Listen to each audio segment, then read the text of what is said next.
আসসালামু আলাইকুম রহমতুল্লাহি ওবরাকাতুহু। আমি সমসাময়িক দুটি বিষয় নিয়ে কথা বলবো, আল্লাহ যদি বলার তৌফিক দান করেন।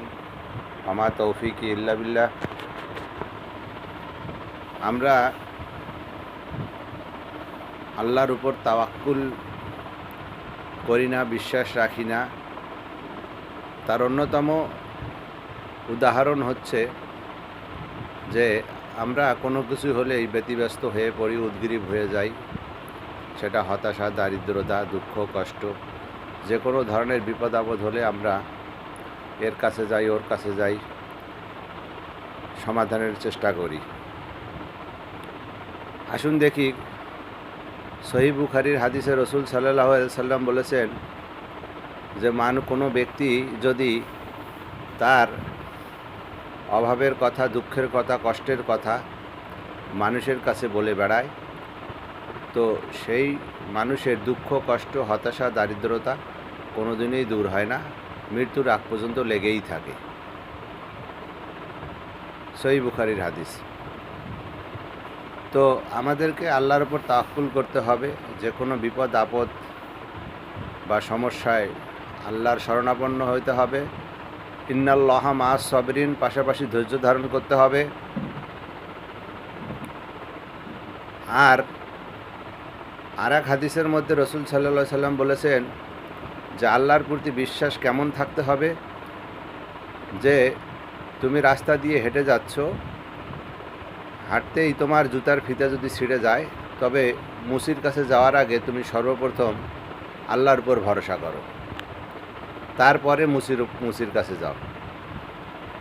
আর এক হাদিসে বলা আছে যে তুমি রান্না করতে করতে যদি দেখো যে তোমার লবণ বা তেল ফুরিয়ে গেছে, তুমি দোকানে যাওয়ার আগেই আল্লাহর উপর তাওয়াক্কুল করো, তারপরে তুমি দোকানে যাও, লবণ তেলের ব্যবস্থা করো।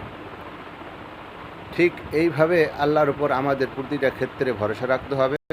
তো আল্লাহ আমাদেরকে উত্তম ব্যবস্থা করে দিবেন ইনশাআল্লাহ। হযরত আলী রাদিয়াল্লাহু আনহু বলেন যে রিজিকের পিছনে দৌড়াইও না, রিজিকের মালিকের পিছনে দৌড়াও, তাহলে রিজিক তোমার পিছনে দৌড়াবে। কত সুন্দর কথা। একটা জিনিস সবসময় মনে রাখবেন, মাটির নিচে ভালো থাকতে গেলে অবশ্যই আপনাকে মাটির উপরে ভালো কাজ করতে হবে। আর মাটির উপরে যত ভালো কাজ করবেন, মাটির নিচে ততটাই আপনি ভালো থাকবেন। এমন একটা সময় আসবে যে মাটির উপর দাঁড়িয়ে আজকে আপনি রাজত্ব করতেছেন, ক্ষমতার বড়াই করতেছেন, নিজের একটু সুখ শান্তির জন্য হারাম হালাল না বুঝে আপনি এই মাটির উপরে অন্যায়, অবিচার, অপকর্ম, মিথ্যা, লোভ, হিংসা, অহংকার, আত্মীয়তার সঙ্গে সম্পর্ক ছিন্ন, ভাই ভাইয়ে মারামারি, ভাই বোন কারো সাথে কারো সুসম্পর্ক নেই, আজকে যে দাম্ভিকতা করতেছেন এই মাটির উপরে দাঁড়িয়ে, মনে রাখবেন এই মাটি একদিন আপনার বুকের উপরে রাজত্ব করবে। তাই আসুন অবশ্যই আমরা কোরআন হাদিস সম্মত জীবনযাপন করি, আল্লাহর উপর তাওয়াক্কুল করি, আল্লাহ তাআলা আমাদেরকে উত্তম ব্যবস্থা করে দিবেন।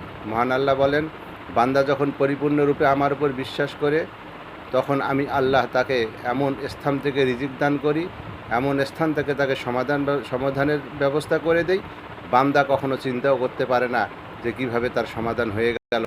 আল্লাহ তাআলা আমাদের সবাইকে সঠিক বুঝে জেনে কোরআন হাদিস সম্মত জীবনযাপন করার তৌফিক দান করুক। আসসালামু আলাইকুম রহমতুল্লাহি ওয়া বারাকাতুহু।